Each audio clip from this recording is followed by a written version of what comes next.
안녕하세요. 저는 책갈피입니다. 오늘의 챕터는 반인반수 히드라와 뱀파이어의 아들 나비안 딜리리안의 이야기를 해보려고 합니다.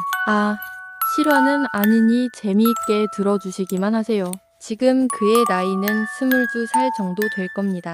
하지만 햇빛을 보고 친구들과 뛰어놀던 건 자그마치 3년도 채 되지 않습니다. 과연 그에게 무슨 일이 있었던 것일까요? 그는 후천적으로 조현병을 가지고 태어나 환각과 망상, 환청에 시달리면서 살았다. 원인은 부모의 무관심과 매일 꾸는 악몽, 그리고 혼란스러운 가정이었다. 그를 광적으로 집착하거나 뚫어져라 쳐다보기도 하며 폭력을 휘두르는 환각에 시도 없이 시달렸다. 그 덕에 학교도 다니지 못했다.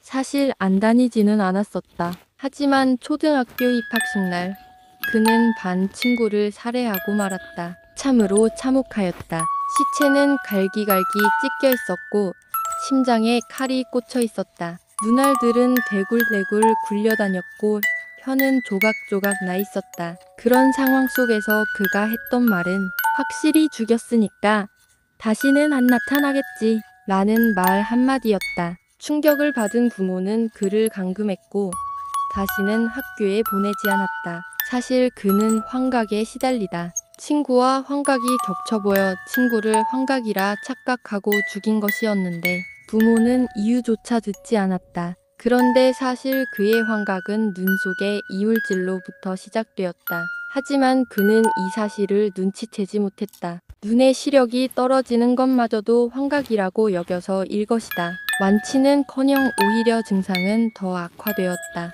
그는 점점 피폐해져 갔고 모든 의욕의 뿌리가 뽑히기 시작했다. 나는 왜 사는 것일까? 차라리 죽는 것이 더 편하지 않을까? 하는 생각도 해왔다. 너무 괴롭고 벼 아픈 시간이었다. 하지만 그의 부모는 그를 방치하기에 바빴고 오히려 화를 내기도 했다. 병원에서 치료받지 못했다. 아니, 받을 수조차 없었다. 부모는 그에게 무관심이었다. 오히려 짐이었을 것이다. 그의 증세가 악화되어도 그가 무슨 일을 하든 전혀 신경 쓰지 않았다. 그러던 8년 전 첫째 딸의 가출로 당시 집은 풍비박산이 났다. 그는 그날도 이상 증상에 시달리고 있었다. 누군가 도와줬음 했었다. 그는 간절하게 소망해보았지만 환각들은 비웃을 뿐이었다. 하지만 당시 나이 14세였던 그에게는 씻을 수 없는 상처를 쥐어주었다. 아버지인 이카루스는 그를 짜증난다는 듯이 쳐다보았다. 그리고 어머니인 헤라는 그와 그의 둘째 영을 이모네 집에 맡겨놓았다. 말이 맡겨놓는 거지. 사실은 버리는 거랑 다를 게 없었다. 우린 버림받았다. 그는 방치되는 삶을 반복했다. 살아있는 게 벅차기만 했다. 잠을 자도 그는 아프기만 했다. 악몽 속에서도 비극은 끝날 줄 몰랐다.